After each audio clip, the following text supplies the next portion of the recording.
1 p.m., 3:10 p.m. calendar joint session of the,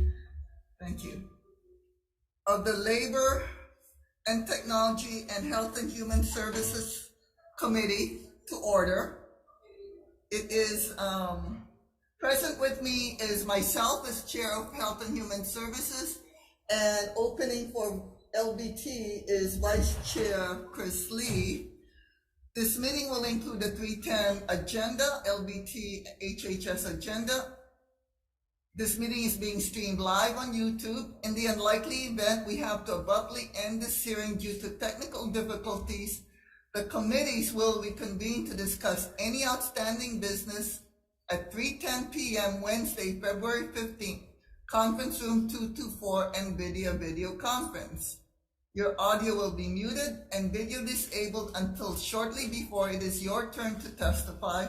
Each testifier will have 1 minute to testify.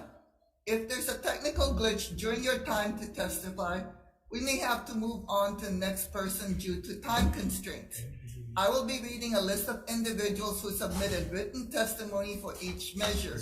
We apologize if the closed captioning does not accurately transcribe the names. If you are interested in reviewing the written testimony, please go to the legislator's website. You'll find a link on the status page for the measure. We appreciate your understanding and remind you that the committee does have your testimony that I reviewed, so I encourage you to use your time to either add additional comments or you can stand on your written testimony. So since you're lead, you can look at this. Go to your testifier list. So I'm handing it over to Vice Chair LBT. Senator Chris Lee to announce. Okay, I guess we are in recess.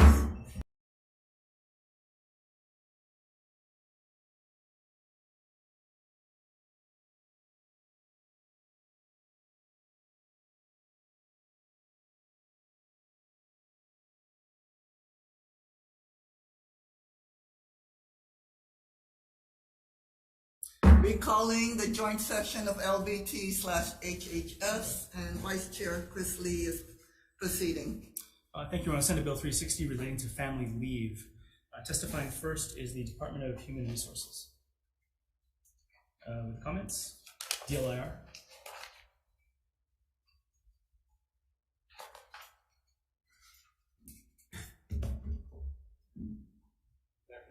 Chair San Buenaventura, Vice Chair Lee, Bill Kunzfin, Deputy Director, Department of Labor and Industrial Relations. We appreciate the intent of this measure and offer comments. We note that it creates a program similar in scale to our unemployment insurance program without any staffing. And it also contains some flaws and does not include, or it has some conflicts with our pre-existing labor law, and will be available for questions at the appropriate time. Thank you. Thank you. Next is Department of Human Services. Good afternoon, Vice Chair, Vice Chair. Joseph Campos, Deputy Director of the Department of Human Services, here on behalf of the record that the Department of Human Services appreciates the intent of this measure, provides comments, and refers to the Department of Labor and Industrial Relations. Thank you. Thank you. We have supported testimony from IATSE 665. Hawai'i Energy Marketers Association. In opposition, Hawai'i Public Health Institute in support, HSTA in support. You know, there's a lot here. I'm just gonna run through these as fast as I can. If I call you, please intervene and stand up and let us know, or if you're on Zoom, please unmute yourself. Chamber of Commerce of Hawaii. That was fast. Thank you, chairs, vice chairs, members of the committee. My name is Trevor Aberzo. I'm with the Chamber of Commerce, Hawaii. The Chamber does not support this measure, and we just think it is not the time for this bill. The bill is a payroll deduction for both employers and employees, and the cost will be significant to both. And just with all the issues with the economy now, we aren't at the pre-recession or pre-pandemic levels yet. We might see a recession this year. We just think this year is not the time for this measure. I know there's a number of bills going through on family leave, and we believe this, the way that this bill is written, would cause issues for employers. So happy to answer any questions. Thank you for your time. Thank you. Hawaii Workers Center and support. Hawaii Children's Action Network speaks. Oh, please come on forward.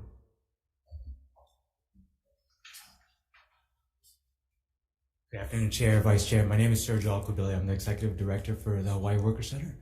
We stand in strong support of this bill. Just personally, as a father of two, my children are about 2 years apart. And, when my wife gave birth, I was the only one working at the time. And, because I was fortunate enough to work for an employer that provided paid parental leave, I was able to take nearly 8 weeks off from work to help my wife take when she gave birth. We would have been able to do it if we didn't have paid parental leave, if we didn't have paid family leave.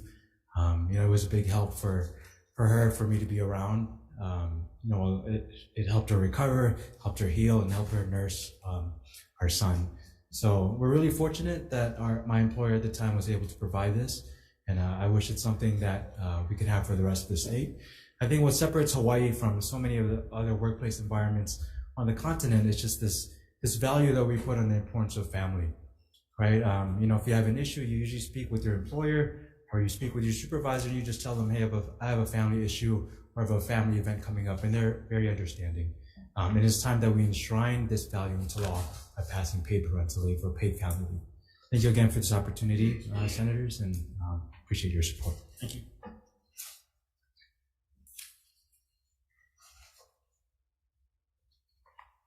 Hi there, I guess we're not moving fast enough. I'm Nicole Wu from Hawaii Children's Action Network Speaks, and thank you for hearing this bill. Our organization has supported paid family leave for a long time.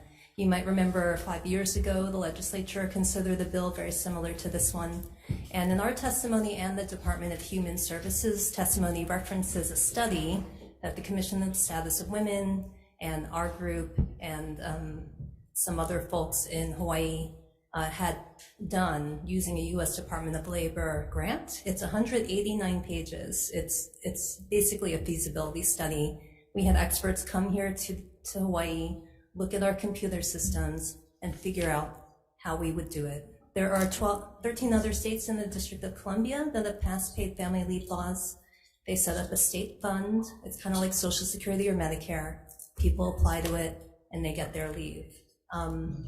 The study that we looked at 5 years ago showed that it would take about 30 employees. They break it down to like exactly how many we would need. And it broke it down to about $58 per employee per year. And that's leaving temporary disability insurance for birth moms the way it is. But it's a low cost program. A bunch of other states are doing it. If we want to keep our workers here in Hawaii, especially the ones who are at prime working age, we should think about offering these benefits because it's a way for us to keep our workers here. It's also an advantage for small businesses who currently can't afford to provide paid family leave. If we have a state-run fund, it's shown that it's a way for them to offer benefits that the large employers can't, that the large employers do give them, but they can't give them. So we hope that we can set up a fund here in Hawaii to have a state-run program like they do in a bunch of other states. And yeah, I hope you'll take some time to look at our testimony and keep this bill moving so we can keep the discussion going. Thank you.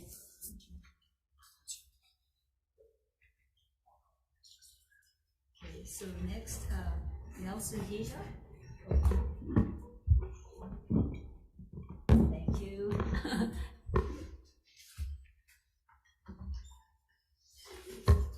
Good afternoon, Chair Moriwaki and Chair San Buenaventura. My name is Nosnig. I'm testifying on behalf of the Department of the Attorney General. I guess since the time is of the essence, we would like to emphasize a couple points. The first point I would like to emphasize is that we believe that this is what you're trying to create is a trust fund. So wherever you see family leave insurance fund, we would recommend that you insert the word trust into there. Secondly, we have recommended in our testimony that certain things be clarified, and then that's within the written testimony. But one of the more important things is that this is a very complicated area, and that we're not really sure how this thing is supposed to work. So we recommend that one of two things: either a task force be assembled to look into this matter to determine what's the most useful and cost-effective method to do this, or a commission be set up to do a study on this, because we don't actually have anything more to say, because we don't really know exactly how this thing is supposed to work out. Thank you. And I stand ready for any questions you may have. Or Thank you. okay, thank you. Michael Golu, support on Zoom. Good afternoon. Michael Gloy Jr., Chair of the Stonewall Caucus of the Democratic Party of Hawaii. We stand in strong support of this measure. It is time that we take care of, we value family here in Hawaii. Now it's time to actually show it by actually passing this law. So we have family leave, as so many other First Nation countries already do. So it's time for us to catch up and put into action what we say. So we encourage you to pass this bill out. Mahalo. Thank you. We have one more person on Zoom, AFL-CIO. Anyone on Zoom? Okay, in support. Louis Salaveria, Department of Budget and Finance, with comments on Zoom? Nope. So the rest of this is written comments. We have from John Bickle, American for Democratic Action, on support. All of these are in support. Democratic Party of Hawaii Labor Caucus, Pride at Work, Unite Here, Local 5, Hawaii Workers Center, Hawaii Association for Infant Mental Health, Hawaii State Democratic Women's Caucus, Our Hawaii, Hawaii Nurses Association, Local 50, Democratic Party of Hawaii Women's Caucus, Hawaii Family Caregiver Coalition, SHRM Hawaii, and all of these are in support. SHRM Hawaii in opposition, and Daniel Pluckett, individual, in opposition.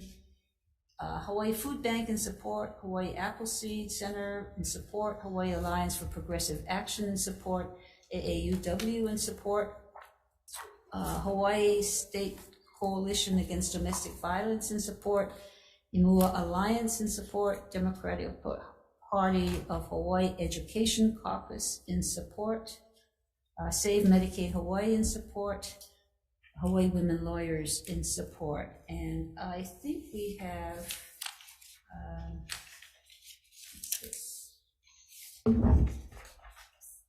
36 individuals in support. I'm not going to read all the names because of time. Could we call the Attorney General up?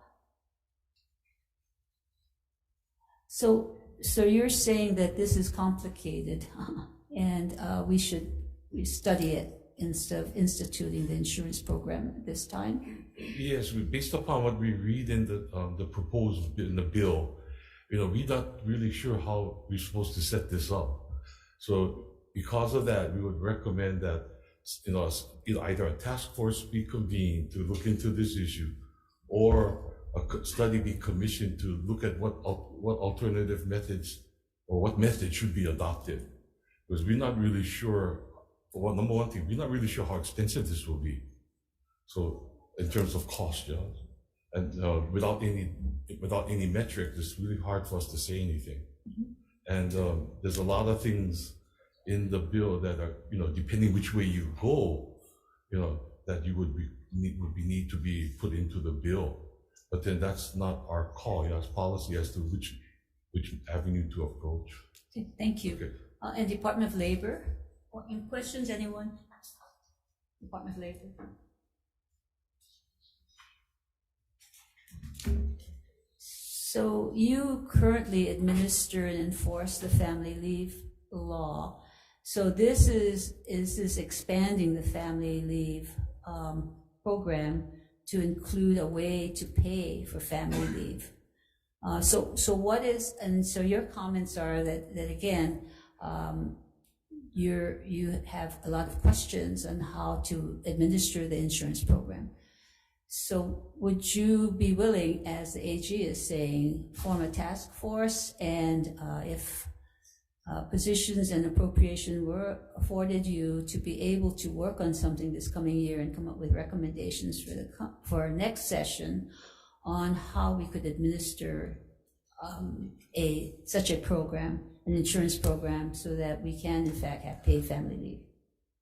Most certainly we'd be willing to do that. And I guess the question would be, are you looking at an insurance program? Because previous discussion of the legislature involved looking at TDI and expanding TDI to include family leave, or are you looking at more like a funded program that would take contributions? I think would be one of the critical things to take a look at. So policy-wise. So if we were to have this bill amended so that it was to develop or expand it so that we could have paid family leave through a mechanism such as the insurance program, that could be all part of the study and a task force, if you so wish, to be able to come up with something more specific as to the policy and the program and the funding. That could be done in the coming year if funds were appropriated to your department. Yeah, we'd be willing for sure to take a look at that and to take that up. Okay, I don't think this issue is going anywhere. Yeah, so. It's definitely, as you can see by all the testimony, definitely needed. So we should be looking into it. Yes. Agreed. Okay. Thank you. Thank you. Okay. Moving on to. Any questions? Oh, you have questions. No questions. Can we have a short recess?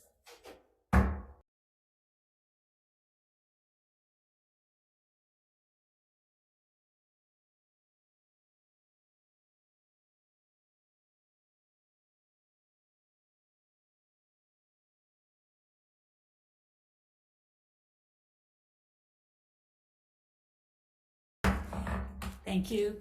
Back into the hearing on SB 684 relating to telephonic services. This conforms existing Medicaid requirements to health insurers, mutual benefit societies, and health maintenance organizations to cover services provided through telehealth, including by way of an interactive telecommunications systems. Defines interactive telecommunications system to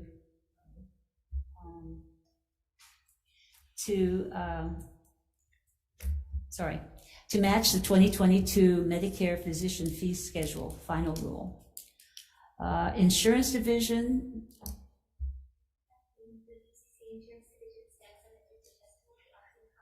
Thank you. Director of Department of Human Services. Good afternoon. On behalf of the Department of Human Services and residents, we stand on our written testimony offering comments and proposing an amendment. Thank you. Thank you. Michael Robinson, Hawaii Pacific Health. Is that in support or comments? Eric Abe, Hawaii Primary Care Association.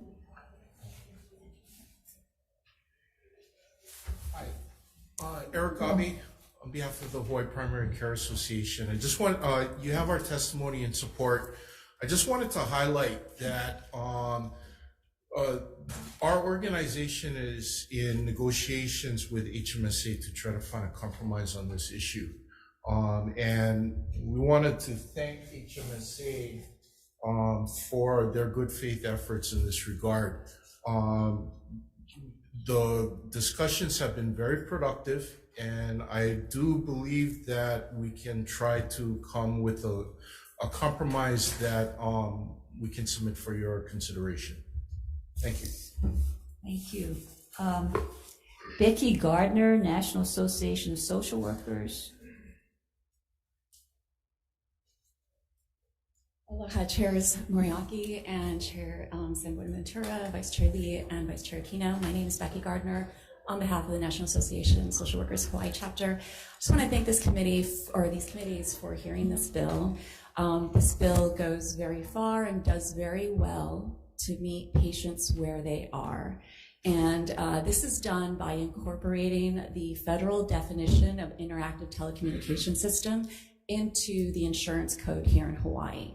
And what that definition does is it includes audio-only two-way communications for the purposes of mental health treatment. And we all understand that we're in the middle of a mental health crisis, and mental health treatment is oftentimes done through talk therapy very effectively. This increases access, particularly in remote areas and on neighbor islands, and it also improves utilization because frankly, a lot of people just prefer to use the phone to do their therapy. So by increasing access and utilization, we will see better clinical outcomes and patients concluding their treatment, and we will get further along in this crisis. Just want to, improving the conditions that we're dealing with. I just also wanted to highlight that there is robust advocacy happening at the federal level. So by pinning the definitions in Hawaii statutes on what happens at the feds, we'll know that we'll be okay with the developments of best practices there. Finally, I just want to say that we are open to iterations and amendments. So we are here for questions and any else we can provide. Thank you very much for the opportunity. Thank you. Mike Wynn, Aloha Care.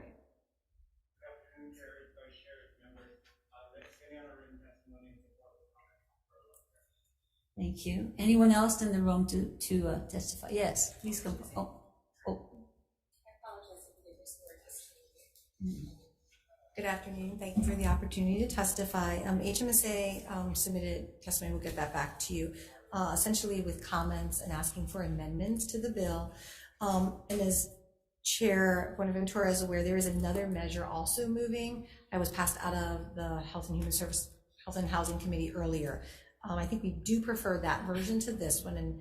But from a substance standpoint, essentially what this is trying to do is to require on the employer purchase side of health insurance coverage in Hawaii, putting into statute the requirement that health plans would have to pay for audio only coverage, which is not a current requirement under CMS, but changes were made during the pandemic to allow for some of this on the CMS side.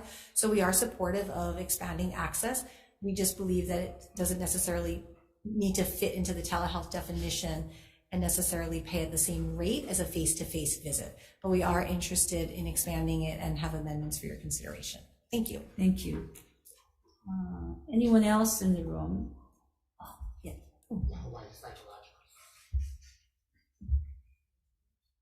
The person in the back, you should come to the front so you can be next. So announce yourself in your... Alex Lichten, good afternoon. I'm the legislative chair for the Hawaii Psychological Association. We're in strong support of SB 684. When this issue first came up about 2 years ago, I thought, like many of you might have thought, well, what's wrong with requiring, in-person visits? Isn't it better to do psychotherapy in person? Well, the research doesn't really show that, but we've gotten a lot of feedback from our members saying that some of them, our most vulnerable clients, would be in hardship with any restrictions, particularly seniors, people of low income, rural residents who utilize telephone mental health sessions more than others. A couple examples there, at least one if we have time.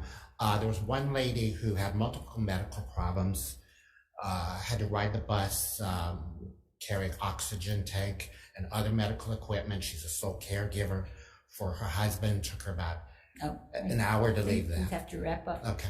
Anyway, I can give you other examples, but the bottom line for me is, shouldn't this decision be made between the provider and the client, which to use, audio or, rather than by an insurance company or the government? Thank you. Thank you. Okay, from in back, you want to come up and announce yourself? Good afternoon, Chairs Moriwaki and San Buenaventura. My name is Erin Lau, Deputy Attorney General Erin Lau on behalf of the Department of the Attorney General. We did submit written testimony. I just want to make sure that you received it, first of all. If not, I have 2 copies available. No. You have it? Oh, yes, I do. From Dr. John Sousa, Elemental Guidance, is that? No. No, Erin Lau, Erin Lau. Department of the Attorney General. Oh, AG's office. Oh. It's under Attorney General. Yeah. Oh, okay, yeah. Okay, We have great. the AG. This bill, thank you for the opportunity to testify. This bill amends the medical assistance statute and several insurance statutes to require reimbursement for services provided through an interactive telecommunication system, including audio-only technology for behavioral health services. As in our written testimony, we make two recommendations for clarity. The first is to the definition of interactive telecommunication systems, basically just refer to the federal statute and says it means the same thing. And then the second recommendation is to make the exception to the audio-only prohibition explicit by saying, except for interactive telecommunication systems, standard telephone contacts, SML, and email or electronic mail is I'm not. going to cut you off and then we can come back for questions. Thank you. Okay, anyone else on 684? Yes.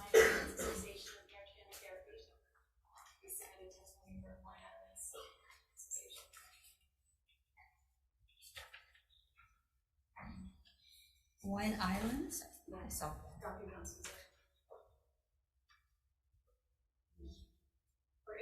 Okay, sure. Yeah, quickly.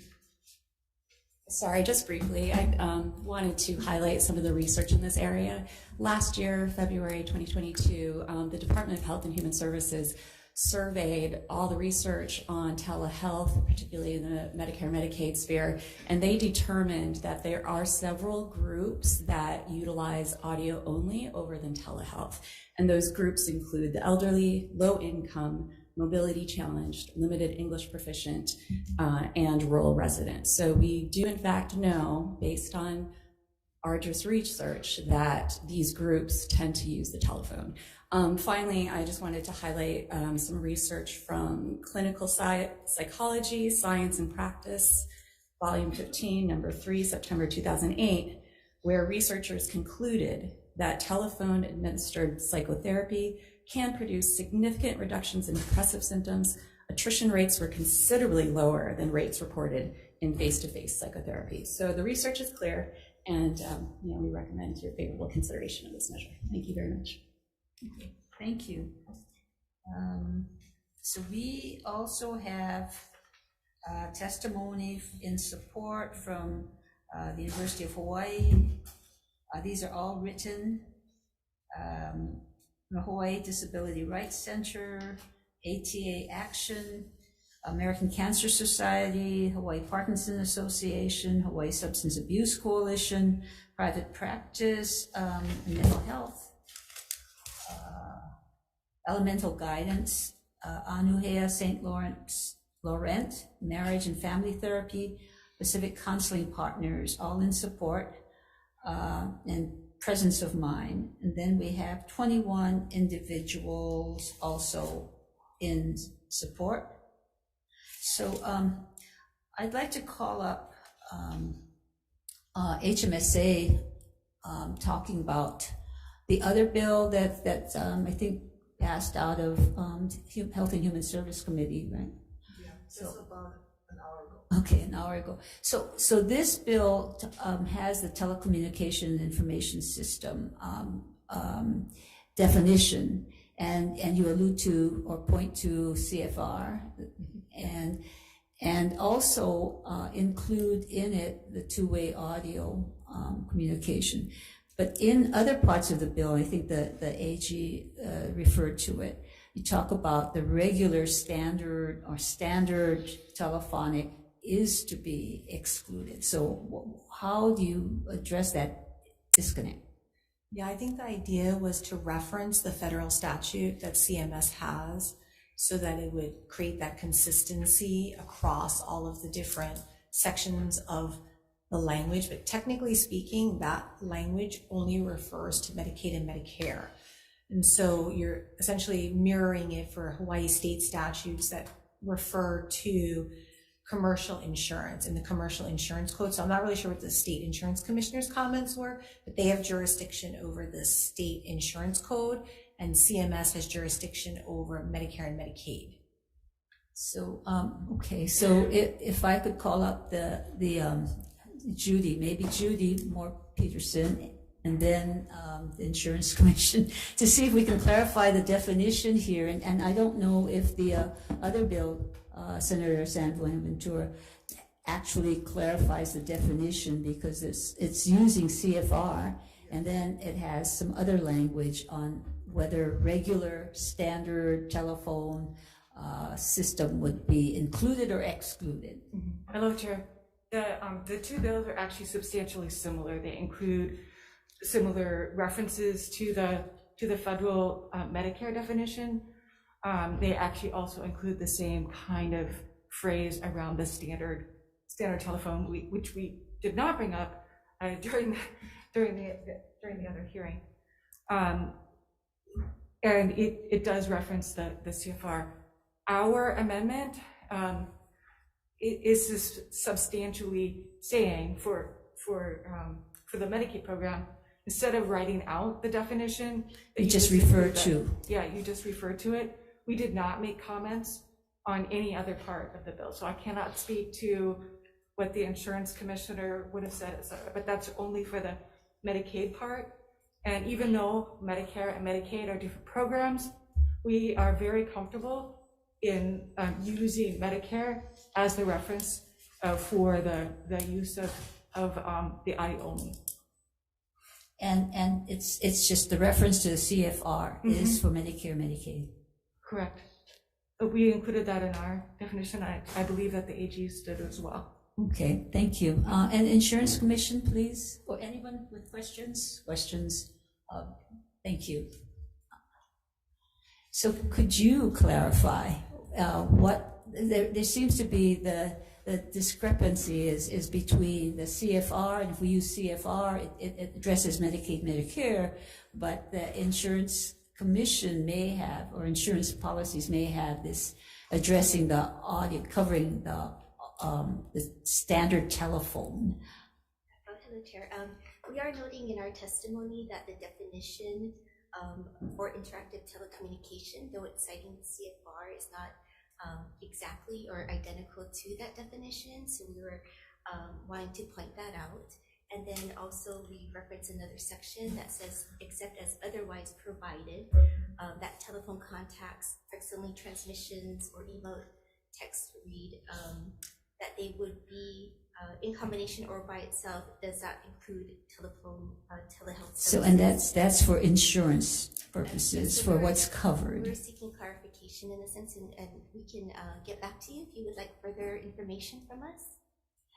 Okay, and maybe HMSA come up again. So before we leave this topic, because I think it's important, is telephone included or is it not included, whether it's insurance policies or it's Medicare, Medicaid? So I believe the way the bill is written, it is to include audio-only telephone as an exception to the telehealth statute where it prohibits telephone as the mode of communication. So it's essentially saying for mental health services only, we're going to allow for audio to be used as sort of like an alternative to telehealth. And so we're saying for HMSA, we're saying right now, we are doing that today because CMS decided to do it. And so we're actually providing it right now. This would essentially put it into statute to mandate us to do it in the future. And we're saying that we do not believe that we should do it in the future at an equal price or an equal reimbursement than a face-to-face or true telehealth visit. And so that's sort of where our differential comes into play. So what would be clarifying in terms of going into the future? Because I think we also had the question, is this just because of the pandemic or do we go forward in the future? But what is the clarifying language? Does the other bill have that? Or do we need to, we defer this and we live with that? Or what? There's a distinction between telehealth and this. Thank you, Senator. There is a distinction, and I think the distinction exists in both bills. So you actually could move either bill forward. I think from our perspective, it was just that the other bill just passed like a half an hour ago. So rather than have two vehicles moving forward, it'd be great to just focus on one vehicle as we continue to negotiate on a compromise relative to the bill. So it has everything in the other bill that this has. So, Senator.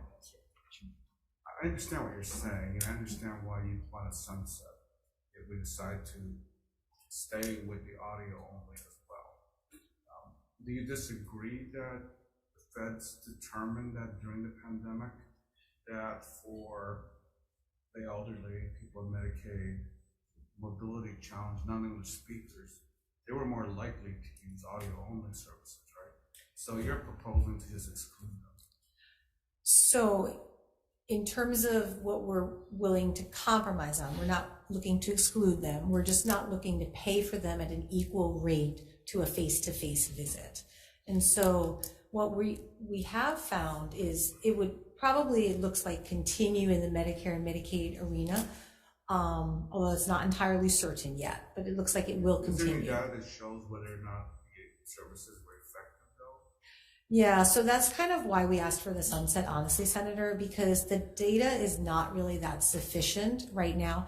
We do believe that there is a value to seeing somebody either via telehealth or in person. There's body cues, there's environment, there's the ability to like look at them. We're not saying that, we're just saying that's the best practice, not that there isn't room for audio only. Because again, if that's really what's available to the person and that's only what's available because there's broadband issues or there's digital literacy issues, or particularly for elderly individuals, most of whom would be covered under Medicare, we want to have that availability and that access. We just don't believe it's best practice still. And winding that back to the discussion you're having, CFR and our current statute excludes audio only. Correct. So if we want to include it, we need to say something. The current statute excludes it currently. Yeah. But if we reference CFR, it will include the audio, but not the standard telephone, the telehealth. Correct. And it will only be for behavioral health purposes, which is also important to us. Okay. And that is in the other bill. It is, correct. And so Insurance Commission, you're okay with that, and you're following the other bill as well. Our testimony is similar in both bills. And we can get back to you too if you have further questions. Okay. Thank you. Okay, SB 800, moving on. 800 relating to taxation. Establishes an income tax credit for employers who provide their employees with childcare. Kathy Betts, Department of Human Services.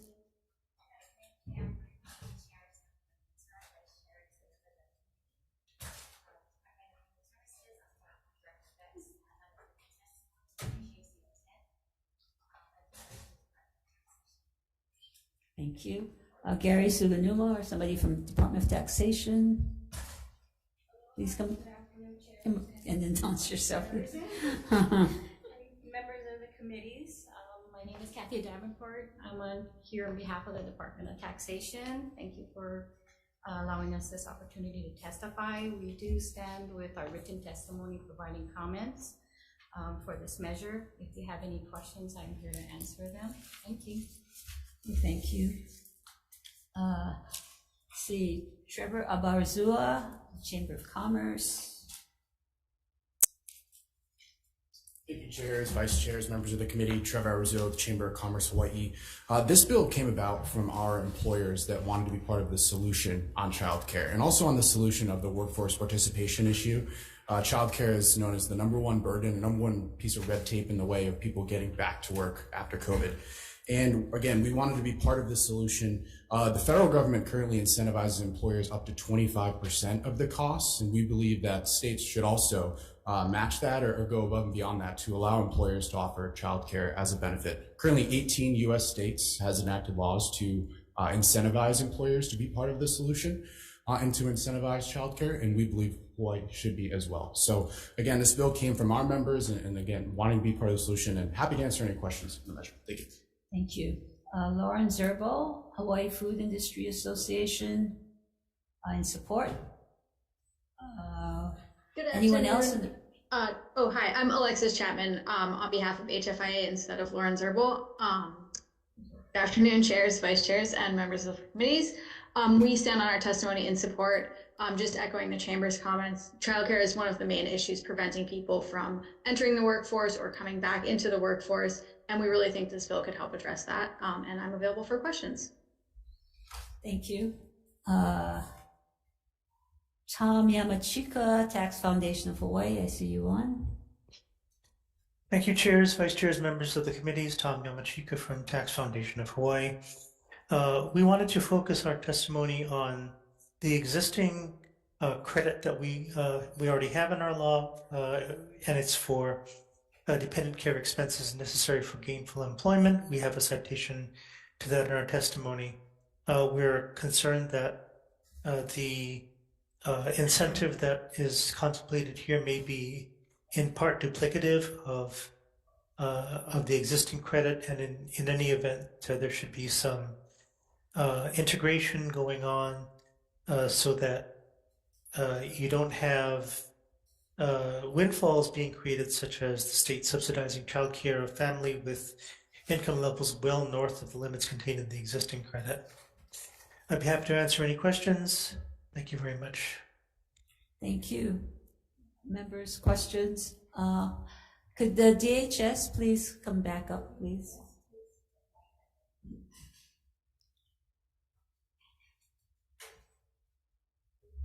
Hi. Hi.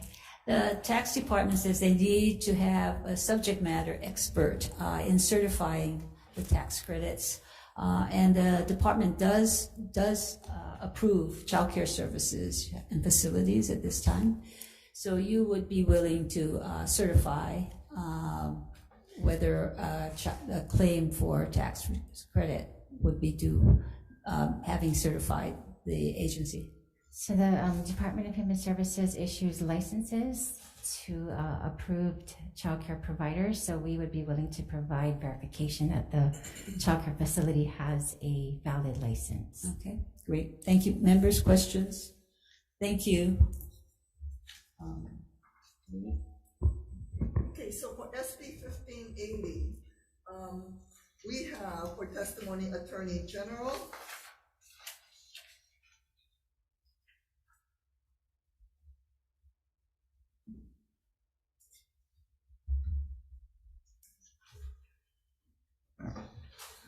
Good afternoon, chairs, members of the committee. My name is Jim Halverson. I'm the Supervising Deputy Attorney General for the Employment Law Division. We've submitted written testimony with our comments, but let me just summarize a couple points. One is almost all employees in our hospitals, which means Hawaii Health Systems Corporation and Hawaii State Hospital, are members of public sector unions. They're covered by collective bargaining agreements. This bill would interfere with that process. I'm not saying it's impossible. The bill does have some provisions that if the collective bargaining agreement contains better provisions, that they are not going to be affected, but it would still probably require negotiations to make sure collective bargaining agreements are negotiated consistent with this. Much more troublesome is the administrative issues that are set forth in the bill. They call for enforcement and claims appeals through the Department of Labor. I'm sorry, you have 1 minute and your time is up. And you have your written testimony. Okay. Thank you very much. Well, I'm certainly available to answer any questions. Appreciate it. Okay. Hawaii Nurses Association in support. We have Hawaii State AFL-CIO in support. Nurses Association, you wish to testify? We have your written testimony. You have 1 minute. Thank you. Thank the committee for having this hearing. The Hawaii Nurses Association has submitted the written testimony, and we'd like to provide some additional oral testimony. This bill is primarily about safety for patients and workers. Addressing the shortage of healthcare workers is not just part, it's just part of the benefit of this. It's not the only response needed to address the staffing shortages. We don't need more studies to identify obviously unsafe practices put in place to save money by employers.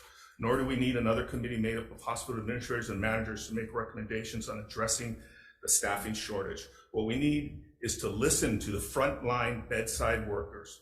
Until legislation like this passes, employers will continue to put money before safety and high quality care. And frontline bedside workers who will continue to leave. Pumping out more nursing school graduates is not going to fix things. I recently attended a workshop on nursing burnout, where I learned that 1 out of 3 new graduate nurses leaves the profession within 2 years. That's because of working conditions. Private hospital in the state maintains a med-surg unit. I'm sorry, your time's up. Thank you. Hawaii State AFL-CIO in support. Michael Galoya Jr. in support. Please proceed, you have 1 minute. We stand in strong support. I wasn't going to actually do anything besides that, but until I read the first-hand accounts from the nurses, it broke my heart. Being mandated to work overtime and it means you're sleep deprived. Your brain function goes down when you don't have enough sleep. Studies have shown that being sleep deprived is as dangerous, if not more so, than drinking and driving. Keep in mind that there are some hospitals out there that do not allow nurses to sleep on their meal breaks or in their cars on property after their shift. Therefore, they must drive home exhausted and sleep deprived, putting everybody at risk. They keep on talking about this blue ribbon panel. Blue ribbon panel is great, but guess what? There's 3 things that they can do today to help with the nursing shortage. Treat the current nurses they have like human beings by working them less and allowing them to have a personal life. Pay them more so they can survive on a 40-hour-a-week job, and hire the recently graduated nurses. If you went out there and banged pots and pans during the pandemic to support our healthcare professionals, now our nurses need you to actually do something to help them to safeguard Hawaii's healthcare system by protecting its backbone, and that being our nurses. Okay, thank you very much. Next, we have Hawaii Nurses Association in support. Pride of Hawaii. Okay. Yes. Teresa Yee? Okay. It says written testimony only, so Pride at Work Hawaii, written testimony only, in support. We have Jason Bradshaw, Democratic Party of Hawaii Labor Caucus, in support. I thought I saw him here. Okay, Michael Galoya Sr. in support. Queens Medical Center, West Oahu, in support. David Velasco, Hawaii Nurse Association, in support. Lauren Cologne, Hawaii Nurse Association, in support. Anai Paltri, in support. Ayatsi, in support. Hawaii Nurse Association, Christina Kim, in support. Joe May Dahe, Hawaii Nurses Association, in support. Carol Beadle, in support. Chad Dalau, in support. Wilcox Medical Center, Chanti Nemeti, in support. Marietta Carmichael, Hawaii Nurses Association, in support. Harrington Law PC, Amy Harrington, in support. Hawaii Nurses Association, again, in support. Michelle Ferguson, in support. Cheryl Kearns of Hawaii Nurses Association, in support. Kapiolani Medical Center, providing comments. Hawaii State Center for Nursing provided comments. Straub providing comments. Palimomi providing comments. Hawaii Pacific Health providing comments. Hawaii American Nurses Association providing comments. We have Hawaii Healthcare Association of Hawaii in opposition. You have 1 minute. Thank you very much for the opportunity to testify. The Healthcare Association of Hawaii is working very hard with all the educational institutions in Hawaii to increase Hawaii's healthcare workforce. This includes high schools, community colleges, and universities. Hawaii lost healthcare workers during the pandemic, and we're working hard to train, recruit, and retain healthcare workers. Hawaii has some of the best outcomes in the country during the pandemic because of the great work done in our healthcare institutions. Supporting the University of Hawaii's budget request for additional clinical faculty and for competitive salaries for these faculty will allow us to train more of our own nurses and other healthcare personnel. Mandating staffing ratios will not conjure up additional workers. It will, however, add material costs, reduce flexibility in staff scheduling, and potentially reduce our ability to take care of patients. Thank you for the opportunity to testify. Okay, we have BLIR in opposition. Thank you. We have Hawaii Health Systems in opposition. We have Queens Health System providing comments. Chair, Ms. Stammer, comments. Also want to clarify that Queens West, that was an employee of Queens West, not representing the hospital. Okay, thank you very much.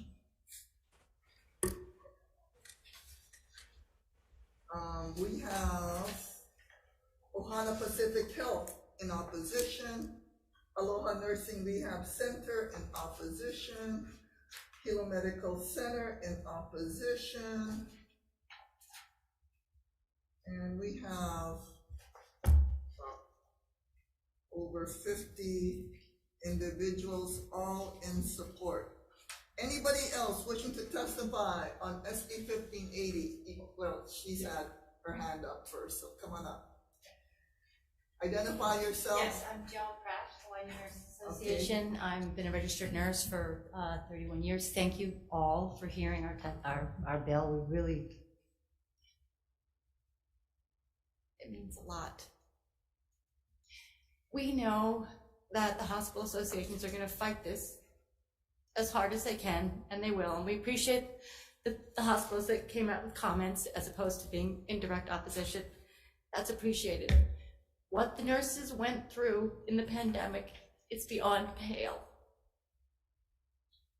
We had to go into the patients' rooms. Nobody knew how bad COVID was. People were afraid that they would take COVID home to their families.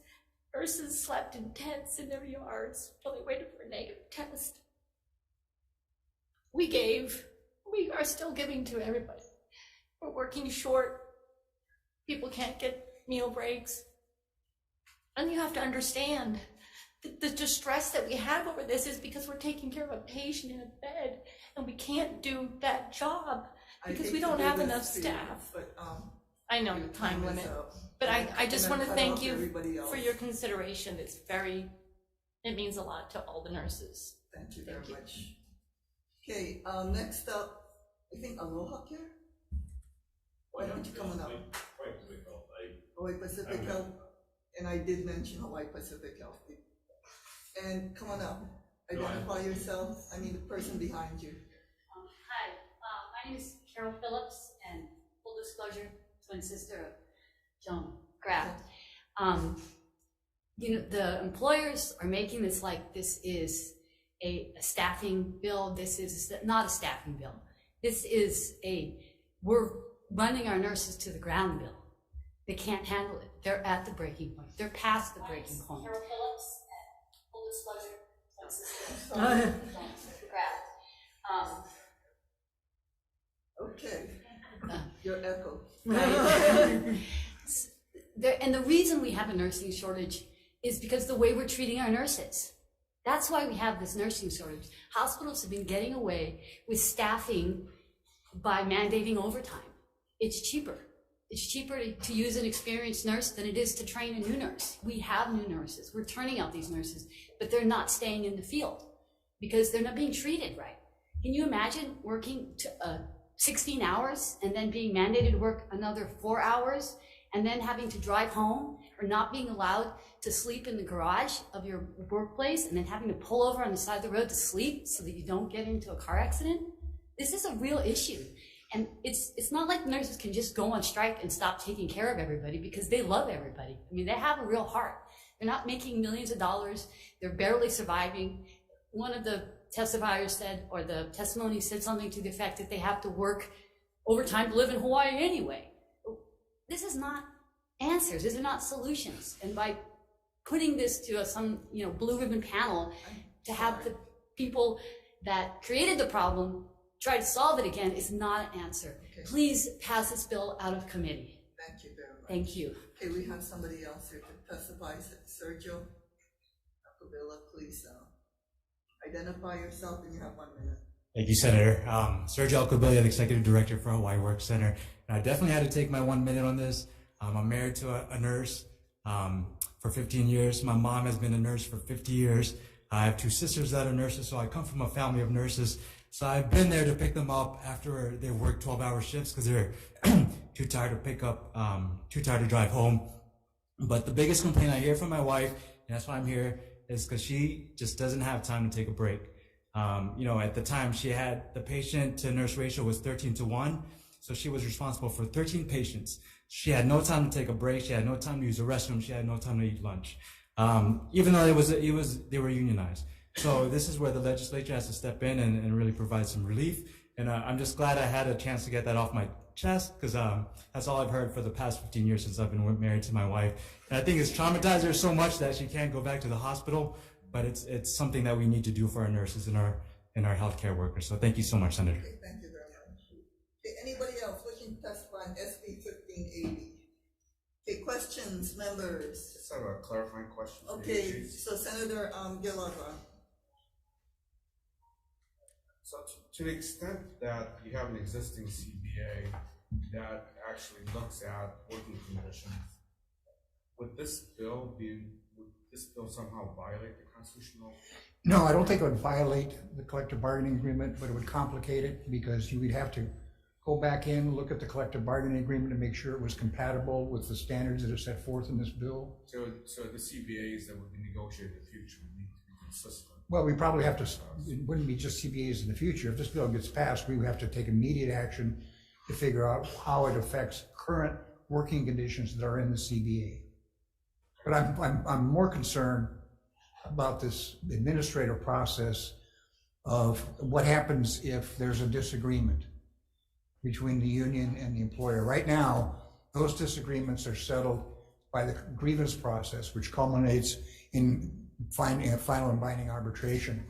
But the bill, the way it's set up, this calls for review by the Department of Labor up to the director with judicial review, which changes the entire landscape. I don't know if we would have to proceed on both paths at the same time, or we'd have to negotiate with the union some kind of compromise.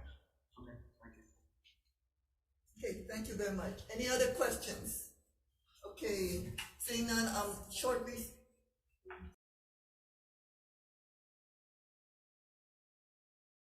On Zoom, I'm sorry, I did not have my list in front of me or who registered. Diana Rodriguez, you have 1 minute. Thank you. I'm a labor and delivery nurse here in Hawaii for 9 years, and I'm in support of this bill. We need to do something in our hospitals. This is out of control. There are no regulations, there are no laws. We have no set staffing ratios in these hospitals that the hospitals have to adhere to.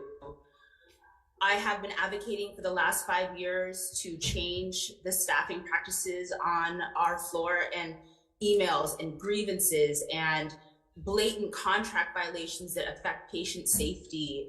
We are constantly filing unsafe staffing reports, and it is getting worse. It's not getting any better. And we need somebody to step in and regulate these entities, because they are putting profits before patients. They're putting everybody's health and safety at risk, and we cannot continue with these dangerous practices. We don't have a shortage of nurses in this state. What we do have is a shortage of nurses that are willing to work at these facilities. Thank you. Okay, thank you very much. Next up, we have Katie Carter. You have 1 minute. Hi, my name is Katie Carter. I'm a registered nurse on the island of Kauai, and I would like to mirror what Diana Rodriguez just said. We have serious staffing crisis happening, not because of lack of nurses available, but nurses willing to work in our conditions. I know multiple nurses personally who have left our facility within the last year because of our unsafe staffing practices. Some are going back to school for completely different professions because it's completely unsafe and unreasonable. Not only were we exhausted, unable to take our breaks, eat, drink enough water to stay healthy, but we're unable to physically see and take care of all of our patients safely. Our emergency department is completely unsafely staffed. I worked there for 3 months and I left because it was so appalling. We are forced to work mandatory overtime. Our med-surg nurses have 6 patients to 1 nurse during the day and 7 at night. That is 10 minutes per patient if they have 6 patients, not including stopping to use the bathroom, to drink water, and then you add charting in there, you've got maybe 5 minutes per patient. I'm sorry, we're gonna have to cut you off. We have one more person, Darsha Lee, on Zoom for 1 minute. You have 1 minute. Darsha. Hi, thank you so much for giving us an opportunity to speak on this bill. I would like to give my strong support for this bill. I think it's egregious that there needs to be legislation for healthcare workers to have a chance to eat, to have a chance to have a safe number of patients to care for. And if you look into many of the hospitals and many of the healthcare facilities, they have not taken the steps to do this. And so I humbly ask for support of this bill. Thank you. Okay, thank you very much. As stated earlier, there's 75 individuals who provide written testimony. Is there anyone else wishing to testify on SB 1580? Seeing none, members, any questions? Seeing none, we're going to recess.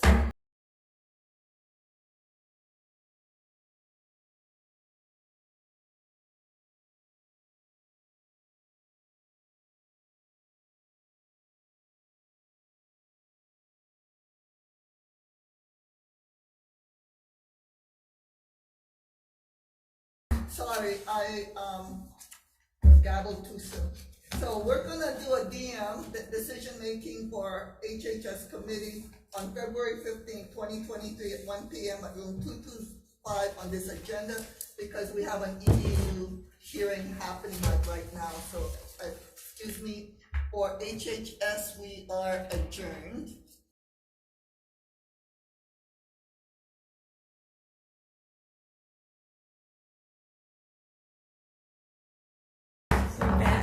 Back in session for the LBT decision making on, let's see, let me get back to reconvene at 3 o'clock, Labor and Technology Committee. Let's see. Oh, wait. 3.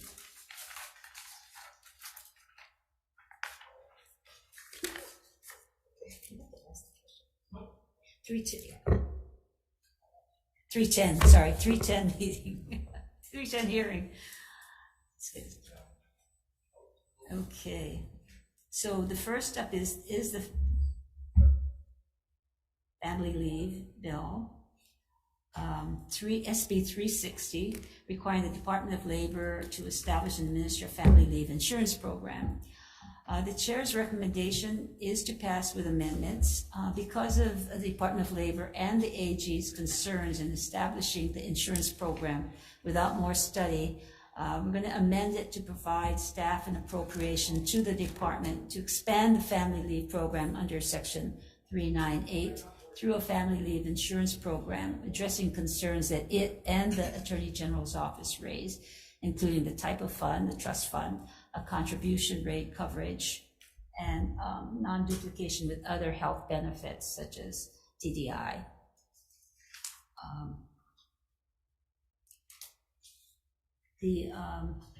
We're going to blank the appropriation and positions.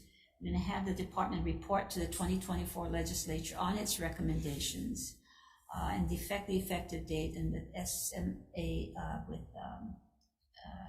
technical amendments. We would like to include in the committee report that the DHS suggestion that the department also review the Hawaii State Family Leave Analysis Grant Report and also the LBR Impact Study of 2019. Members, any questions? If not, Chair votes aye. Vice Chair Lee. Voting on Senate Bill 360, recommendation is to pass with amendments, noting all members present with Senator Favela excused. Are there any reservations or noes? If not, recommendations adopted. Thank you. SB 684 regarding relating to telephonic services. The chair's recommendation is to defer since there is another bill that was heard and is very similar. SB 800 relating to taxation, establishing the income tax credits for employers to provide their employees with childcare. The chair's recommendation is to pass with amendments with a defective effective date and with any technical amendments. Chair votes aye. Vice Chair Lee. Voting on SB 800, recommendation to pass with amendments, noting Senator Favela excused. Are there any other reservations or noes? If not, the recommendation is adopted. And I have SB 1580 on the labor standards at healthcare facilities.